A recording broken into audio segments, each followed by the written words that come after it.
Everyone. तो next lecture, sorry ये वाला लेक्चर अपना क्या है, मास पॉइंट थ्योरम पे। ठीक है, अब मास पॉइंट थ्योरम क्या है, ये कंसेप्ट है, एक्चुअली फिजिक्स का कंसेप्ट है। हाँ, लेकिन हम लोग मैथ्स में इसको यूज़ करेंगे। सिमिलरिटी और एरिया से रिलेटेड कुछ प्रॉब्लम्स होते हैं ट्राइंगल्स में और थोड़े बहुत तो ऐसे, तो वो क्या है, इस वाले कंसेप्ट से थोड़े जल्दी हो जाते हैं, है ना। एक बिल्कुल फटाफट अपना कैलकुलेशन हो जाता है फटाफट।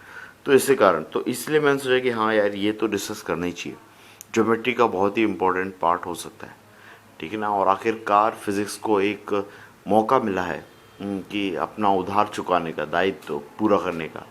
भैया मैथ्स का टूल वो पूरी ज़िंदगी भर यूज़ करता रहा, ये टाइम है जब थोड़ा चुकता पानी करे अपनी उधारी, है ना। तो देखते हैं इसको। अच्छा है वैसे ये कंसेप्ट, बहुत सिंपल है, आपको फटाफट समझ में आ जाएगा। आप बस ऐसा सोचो, अपना एक तराजू होता था। अगर आप लोग बचपन में सब्जियां लेने गए हो, अभी बचपन में आप लोग पता नहीं कैसे सब्जियां लेने जाओगे, मैं मेरी बात कर रहा था, चलो ठीक, कोई बात नहीं, है ना। तो हम लोग क्या होता था, एक तराजू होता था ऐसे करके, है ना। पूरा नहीं बना के बता रहा हूँ मैं, अरे यार ये ज़्यादा लेंथ हो गई, इधर कुछ मान लो ऐसा कुछ करके, है ना। तो ये दोनों वेट वो ऐसे लटका के और तोल के बताता था कि हाँ ये बराबर है, ऐसा करके, ठीक है। तो जो ये लेंथ होती थी ना, ये 1 होती थी, ये मतलब दोनों बराबर लेंथ होती थी, ठीक है। अभी ये दोनों बराबर लेंथ है, यहाँ पे मैंने 5 kg लगाया और यहाँ पे भी 5 kg लगाया, और ये लेंथ का रेशो बराबर है ना। तो क्या होगा, बैलेंस हो जाएगा, ये कोई दिक्कत नहीं है, तो बिल्कुल बैलेंस बैलेंस हो जाएगा, ठीक है।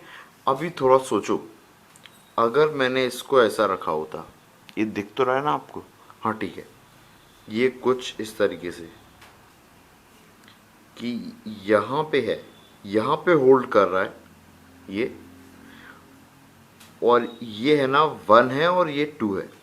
अभी यहाँ पे 5 kg है और यहाँ पे कितना है, यहाँ पे भी 5 kg है।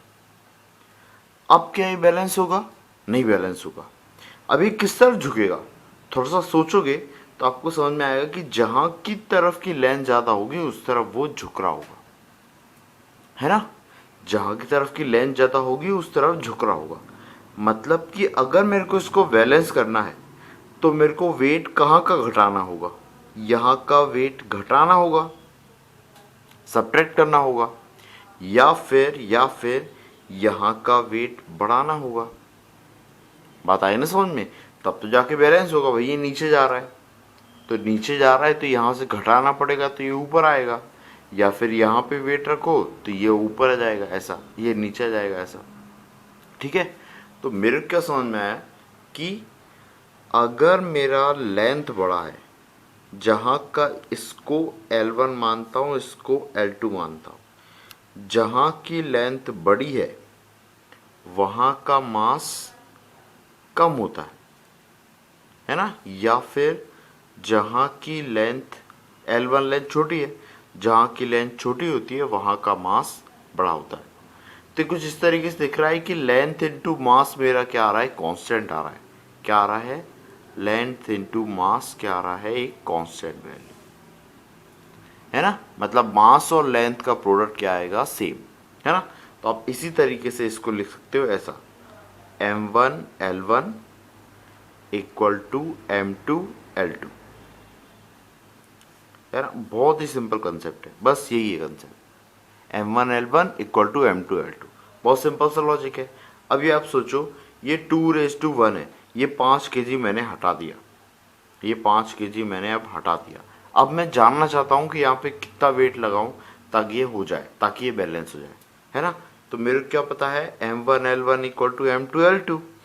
अब m1 कितना है, 5 kg, L1 कितना है, 1, m2 नहीं पता, और L2 कितना है, 2।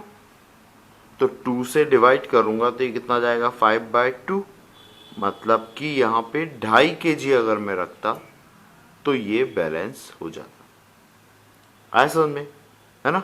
अब मान लो कि यहाँ पे 5 kg होता,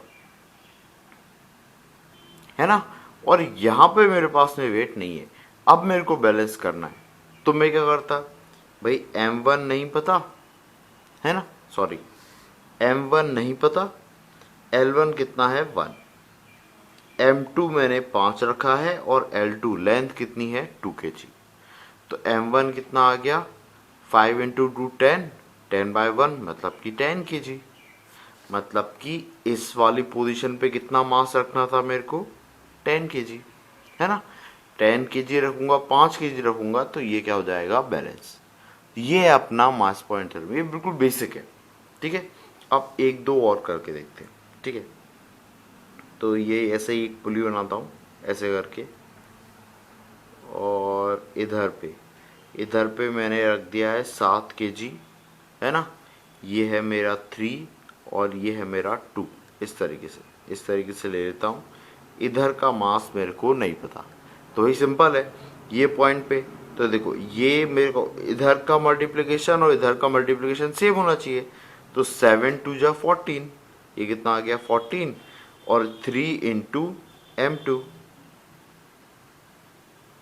तो m2 कितना आ गया 14/3, ये कितना आ गया 14/3, है ना। होपफुली आपको समझ में आया हो कि कैसे करना है, ठीक है, बैलेंस कैसे करना है, ठीक है। अब सेम कंसेप्ट को मैं क्वेश्चन में अप्लाई करूंगा, है ना। क्या होगा कि क्वेश्चन में मेरे को लेंथ का रेशियो दिया होगा, एक पॉइंट का मास मैं एज्यूम करूंगा और बाकी सब जगह के पॉइंट्स निकालते जाऊंगा, बाकी सब जगह के पॉइंट्स के मास के रेशियो निकालते जाऊंगा, ठीक है। तो उससे मेरे क्या हुआ कि उससे मेरा कैलकुलेशन थोड़ा सा छोटा हो जाएगा, ठीक है। अब देखो, मान लो इसको क्वेश्चन में कैसे अप्लाई करेंगे अपन, है ना। जैसे कि ये मेरा एक ट्राइंगल दिया है, बहुत सिंपल सा लेता हूँ। इसमें डी पॉइंट है, जो डी पॉइंट बी डी और डी सी को 1:1 में डिवाइड करा है। मतलब B D by D C मेरा कितना है 1:1, है ना। सेम मैंने अगर ऐसी ड्रॉ की और इस पे एक पॉइंट है पी पॉइंट, है ना, जिससे कि A P by P D भी मेरा क्या है 1:1। तो मैं पी वी को ज्वाइन करूं और एक्सटेंड करूं तो ये आगे क्यू को मिलेगा, और आपको बताना है ए क्यू बाय क्यू सी, ऐसा कुछ बताना है, या ए क्यू बाय ए सी बताना है, कुछ भी। तो जब ऐसा क्वेश्चन आता था तो एक मैंने लेक्चर बनाया था इंपॉर्टेंट रिजल्ट करके, ठीक है। उसके हेल्प से हम लोग क्या करते थे, यहाँ पे ऐसा कंस्ट्रक्ट करते थे और फिर उसके बाद सॉल्व करते थे, ठीक है। वो भी एक तरीका था। अभी देखो इसको भी करके देखते हैं अपन ये वाले मेथड से। अपने क्या कौन सी वाली, ये मास पॉइंट वाले से, मास पॉइंट ज्योमेट्री है, मास पॉइंट थ्योरम। ये 1 है, ये 1 है, ठीक है, ये 1 है, ये 1 है, ठीक है। अब मैं बी पॉइंट का मास एज्यूम कर लेता हूँ। अगर मैं बी पॉइंट का मास 1 kg एज्यूम करूँ तो ये 1:1 है। 1 इंटू 1 कितना हुआ 1, तो 1 इंटू यहाँ पे सी पे भी कितना होना चाहिए, इस पॉइंट पे 1 kg होना चाहिए, है ना। ये 1 kg हुआ। हाँ एक और चीज भैया, ये अगर मैं इस सेंटर पॉइंट पे देखूं, इस सेंटर पॉइंट पे, तो इस सेंटर पॉइंट पे इन दोनों मास का सम आ रहा होगा 7 + 14/3। सेम यहाँ पे भाई तराजू को टोटल कितना वेट उठाना पड़ रहा है 5 + 5, है ना। सेम यहाँ पे भी कितना, अभी कितना 10 और 5 कितना 15, इसके पहले 5 और 2.5 था तो 7.5 उठाना पड़ रहा था। तो वैसे ही बी पे कितना है 1 kg, सी पे कितना है 1 kg, तो डी इसका पॉइंट है, तो डी पॉइंट पे कितना आ जाएगा मेरा वेट 2 kg आ जाएगा, 2 kg आ जाएगा। अब आप इस लाइन को देखो, एपी लाइन को, एपी लाइन को देख रहे हो, तो इस पे डी पे मेरा 2 kg है और ये 1:1 है, बराबर बराबर है। तो डी पे 2 होगा तो ए पे भी 2 kg होगा, दोनों जगह पे वेट बराबर होगा तभी तो बैलेंस होगा। कैसे निकाला, 2 इंटू 1 तो 2 आया, इस तरफ भी वही होना चाहिए। तो 1 है तो यहाँ पे 2 आ जाएगा, 1 इंटू 2 2 आ जाएगा, यहाँ पे 2 kg आ गया, यहाँ पे 1 kg आ गया। आप देख लो मास का रेशियो ऐसा है, मेरे को पता है क्या होता है, m1l1 sorry equal to m2l2, है ना। अब इसको m1 मान रहे हो, इसको m2 मान रहे हो, तो m1 कितना है 2 kg ये क्या है L1 और M2 कितना है 1 kg और ये है L2। तो L1 बाय L2 कितना आ जाएगा 1/2, है ना। मतलब ये रेशो कितना है 1 और ये रेशो कितना है 2। तो AQ बाई QC मेरा कितना आ गया, AQ बाई QC मेरा कितना आ गया 1/2। या फिर मैं AQ बाई AC बताना चाहता हूँ तो वो कितना आ गया 1/3। ठीक है, होपफुली आपको समझ में आया हो। और भी अच्छे से कर सकते, देखो 2 और 1, तो Q पॉइंट पे मेरा वेट कितना आ गया 3 kg, है ना। अब देखो ये 1 kg है, ये 3 kg है, तो इसके रेशो आप बिल्कुल ध्यान रख सकते हो कि इसके जो रेशो आते हैं लेंथ के वो क्या आएंगे, उल्टे आएंगे। मतलब 1 kg अगर बी साइड है तो इसका रेशो इस तरफ आएगा, मतलब ये 1 होगा, और 3 kg इस तरफ है तो इसका रेशो 3 ये इस तरफ आएगा। तो BP बाई PQ ये कितना आ जाएगा 3:1। अब चाहो तो M1 बाय M2 उस वाले से भी निकाल सकते हो। तो इससे मेरा BP बाई PQ भी आ गया, जल्दी आ गई, है ना। तो इसलिए ये वाला जो है मेथड ये काफ़ी हेल्प करता है आपको कैलकुलेशन छोटा करने में। कैलकुलेशन बहुत छोटा हो जाता है फटाफट। ठीक है, अब एक और चीज़ मेरे को निकालना है, मान लो अगर जैसे मेरे को निकालना हो टोटल एरिया, तो मेरे को अगर किसी एक पॉइंट का अपन को पता है मास, तो उससे मैं हेल्प से मैं निकाल सकता हूँ कि भाई सेंटर पे कितना एरिया, इसका टोटल एरिया कितना होगा। ठीक है ना। अभी आप अगर देखोगे तो आप इस पे देख लो, जैसे कि ये 2 kg है, ये 2 kg है, तो ये सेंटर पे कितना आ जाएगा 4 kg। ठीक है, एक और चीज़, ये जो सिंपल मास पॉइंट ज्योमेट्री है, सिंपल मास पॉइंट थ्योरम है, ये सीवीएन के इंटरसेक्शन पे अप्लाई होता है ना। अगर सीवीएन नहीं हुई, कोई ट्रांसवर्सल लाइन चली गई, तब कंडीशन थोड़ी सी चेंज हो जाएगी, वो बाद में डिस्कस करेंगे। पर फिलहाल अपन सीवीएन की तरफ फोकस करेंगे। सीवीएन ड्रॉ होगी तो ही अपन इसको फिलहाल अप्लाई करेंगे, है ना। जब ट्रांसवर्सल होगी उसका केस अलग से बताऊंगा। ठीक है, एक ही एग्जांपल हो गया, एक और देखते हैं, 2-4 देखेंगे अभी, इसके बाद में एक और देखेंगे। हाँ, ये वाला है मेरा अगला प्रश्न। इसमें क्या बोल रहा है, AM बाय MC मेरे को दिया हुआ है 3/4, मतलब कि ये AM ये 3 दिया है, ये 4 दिया है, और BP 3 दिया है, PM 2 दिया है, मतलब ये 3 दिया है और ये 2 दिया है। ठीक है, और मेरे को BN गिवन है, AN निकालना है। ठीक है, अपन वही मास पॉइंट थ्योरम ही लगाएंगे। एक बात जरूर ध्यान रखना, भाई बताए भी तो थोड़ी देर पहले, सीवीएन के इंटरसेक्शन पे ही अप्लाई होगी। अगर ये एक पॉइंट पे इंटरसेक्ट नहीं हो रही हैं तो फिर आपको कैलकुलेशन में दिक्कत आएगी और मास स्प्लिट हो जाएंगे। तो वो एक स्प्लिट मास सिस्टम होता है, वो हम बाद में पढ़ेंगे। ठीक है ना, पर फिलहाल अपन क्या कर रहे हैं, फिलहाल अभी इसके लिए पढ़ रहे हैं जिसमें सीवीएन इंटरसेक्ट करेंगे। ठीक है ना, वापस अब मैं क्या है, मैं किसी भी पॉइंट से स्टार्ट कर सकता हूँ, मैं आपको बाकी पॉइंट से भी स्टार्ट करके बता दूंगा। पहले अपन यहाँ से देखते हैं। मैं है ना किससे स्टार्ट करता हूँ, बी से स्टार्ट करता हूँ, बी से, कि ए से स्टार्ट कर लूँ। चलो ए से स्टार्ट कर लेता हूँ। चलो पहले ए से बता देता हूँ। अभी देखो ये 3:4 है ना। तो ए पे मैं मास कितना मान लेता हूँ 4 kg। अगर ए पे 4 kg माना तो 4 × 3 12, तो इधर का मल्टीप्लिकेशन भी 12 आना चाहिए। तो ये 4 है, तो ये डेफिनेटली सी पे कितना होगा मास 3 kg, है ना। टेंशन मतलब बी पे भी करके बता दूंगा। अब ये 4 kg है, 3 kg है, तो एम पे कितना मास हो गया 7 kg, है ना। टोटल मास कितना हो गया 7 kg, 3 + 4। अब एम पे 7 है ना, 7 है, 7 × 2 कितना होता है 14, तो इस तरफ भी 14 आना चाहिए। तो ये इसका मास m मानूं तो m × 3 कितना होना चाहिए 14 होना चाहिए। तो m कितना आ जाएगा 14/3, मतलब b पे कितना मास आ गया 14/3 kg, है ना। अब मेरे को इन दोनों की लेंथ का रेशो निकालना है।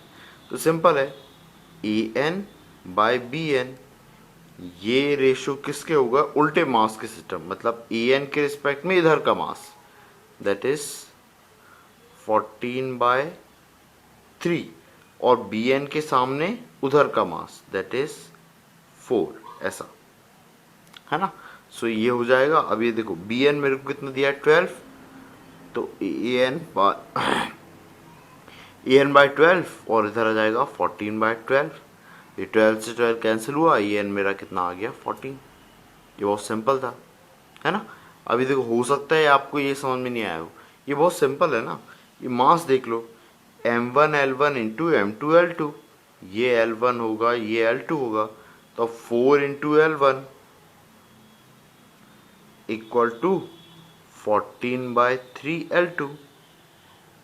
ये L2 मेरे को दिया हुआ है, कितना दिया है L2 मेरे को 12, तो L2 की जगह 12 लिख लूँगा, तो ये कितना आ जाएगा 14/3 इंटू 12 और 4 इंटू L1।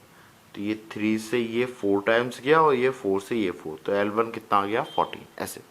तो आप ऐसा ध्यान रखते हो, इधर का मास मतलब इधर की लेंथ, इधर का मास मतलब इस तरफ की लेंथ, ऐसा करके, है ना। तो ये एन बाई वी एन पता लग गया आपको, ठीक है। अभी मान लो पी एन बाय ये निकालना था, P N by P C निकालना होता, तो आप क्या करते भाई, इन दोनों का सम, इस मास और इस मास का सम यहाँ पे रख देते, है ना। तो यहाँ पे जाता टोटल एक मास। अब 3 kg और इधर का मास पता है, तो 3 kg मतलब 3 इधर आ जाएगा और ये वाला इधर आ जाएगा, तो ये रेशो आ जाएगा। अब मैं क्या बोल रहा था कि जब बी पे रख के बताऊंगा तब कैसे करेंगे, ठीक है। वो केस भी देख लेते हैं इसी क्वेश्चन का। स्टार्ट करें, ठीक है। अब बी से स्टार्ट करूं, तो भाई बी पे मैं कौन सा मास एज्यूम करूंगा, इधर वाला, इधर वाला, ठीक है। तो ये मैंने 2 यहाँ पे रखा, ये कितना 2 kg आ गया, ठीक है। अब यहाँ पे 2 आया, तो भाई मैं क्या मानूँ, ये 3 है, तो ये 3 यहाँ पे आना, एम पे 3 आना चाहिए था, है ना, 3 kg, है ना। अब ये देखो सेंटर पे इस पॉइंट पे 3 kg मास है, मेरे को ए और टी बी सी पे डिवाइड करना है 3/4 में, है ना।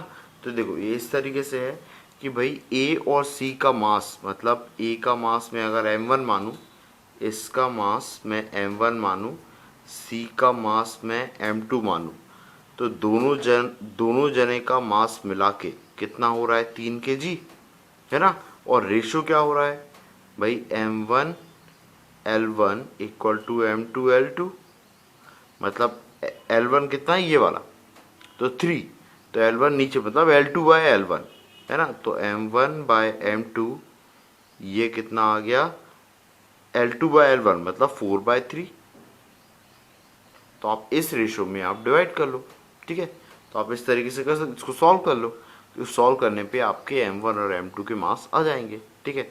अब देखो मैं एक पुट कर देता हूँ, जैसे मैंने M1 को पुट किया 4/3 M2 यहाँ पे, है ना। तो ये कितना हो जाएगा M1, ओ सॉरी M1 की जगह पे पुट करना है ना, तो M2 4/3 M2 plus M2 equal to 3, तो ये 3 यहाँ हुआ, 3 + 4 कितना 7 M2 divide by 3 equal to 3, तो M2 आ गया 9/7।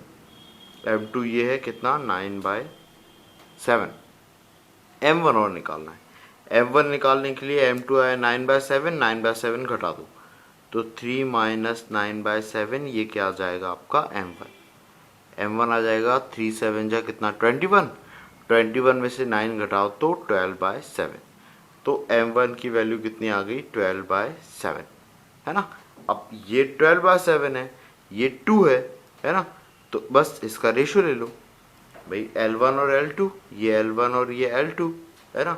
तो देखो L1 डिवाइड बाय L2 या फिर AN डिवाइड बाय BN, ये किसके इक्वल होगा, AN के सामने इस तरफ का मास दैट इज 2 kg और BN के तरफ उस तरफ का मास दैट इज 12/7, तो 7 ऊपर चला जाएगा, तो यह आ जाएगा 7 ऊपर। BN की वैल्यू कितनी है 12, ये 12 से 12 कट जाएगा, ये आ जाएगा 14। ऐसे भी कर सकते हो, ठीक है ना। चलो एक और डिस्कस कर लेते हैं फटाफट। हाँ ये वाला है, अब इसको फटाफट करते हैं। इसमें क्या दिया हुआ है CE by AE, CE by AE कितना दिया है 3/1। अरे यार सर जब भी, हाँ चलो गया CE बाय ए कितना 3:1। बी एफ ये है 3 और ये है 1, ये 3 है 1।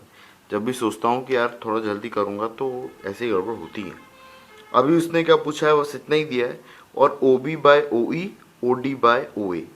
ओ बी, ये ओ बी बाय ओ ई पूछ लिया है और ओ डी बाय ओ ए।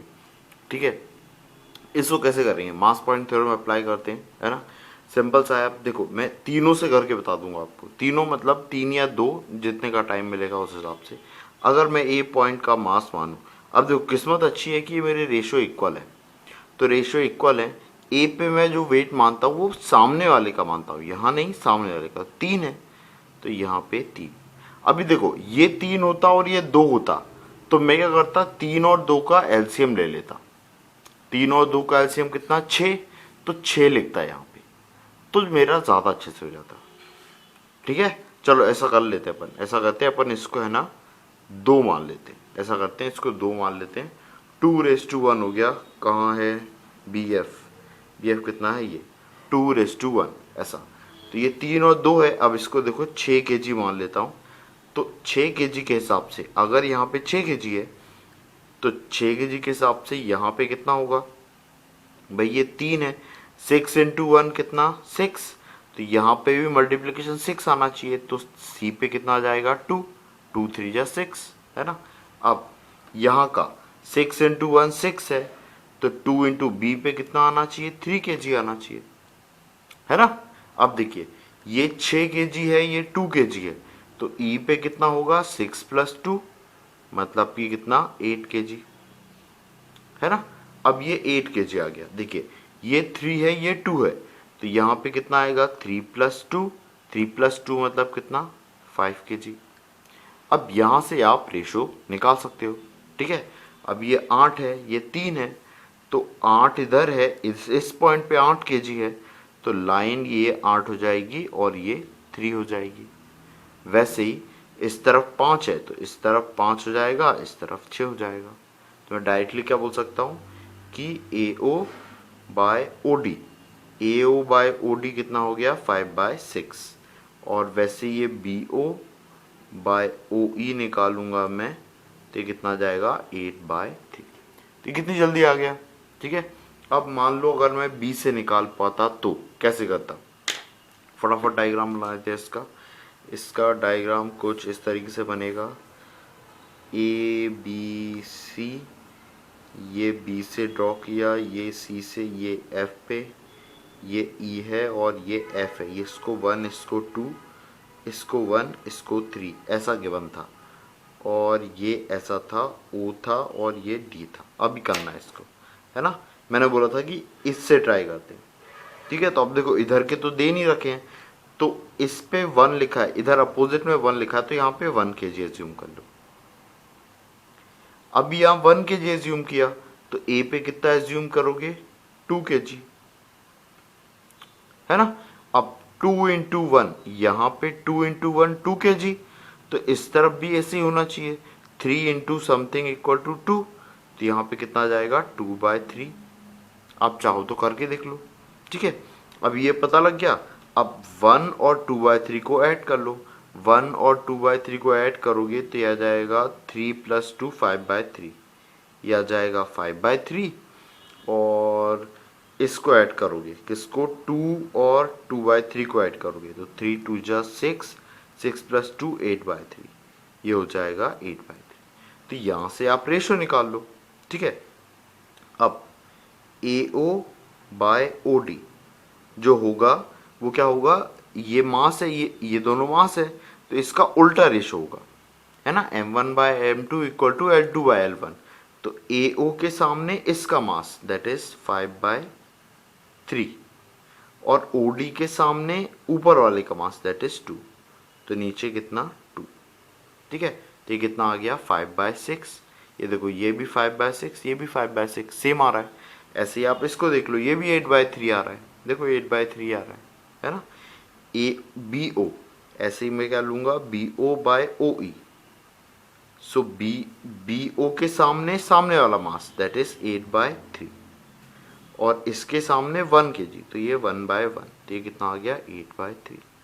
ऐसे आप कर सकते हो। ठीक है, और भी अपन देखेंगे टाइम मिला तो इसके और डिफिकल्ट प्रॉब्लम भी एक बार करके देखेंगे इस पे लिस्ट से रिलेटेड, ठीक है। तो ये थोड़ा सा रिवाइज करना अच्छा टॉपिक है। इससे जब भी आपको ऐसे पूछे जाते हैं तो आप इससे प्रैक्टिस कर सकते हो और आंसर निकालना सही आते हैं, ऑलमोस्ट सही आते हैं, ठीक है। बस ध्यान रखना है कंडीशन क्या, कि C1 इंटरसेक्ट कर रही होगी एक पॉइंट पे। अभी इस पे देखूंगा मैं तो इस पे मास क्या आएगा, सेम ही आएगा। जैसे आप देखोगे 5 और 5/3 को ऐड करोगे तो ओ पे आ रहा होगा, वैसे ही 8/3 और 1 को ऐड करोगे तो 11/3 आएगा, 11/3। ऐसे ही इसका और इसका चेक करोगे तो यहाँ पे वही आ रहा होगा, ठीक है। सेम सेम ही आता है सेंटर पे, ठीक है ना। ओके, होपफुली समझ में आया हो, ठीक है। ठीक है, तब तक के लिए, नेक्स्ट टाइम तक के लिए जय हिंद।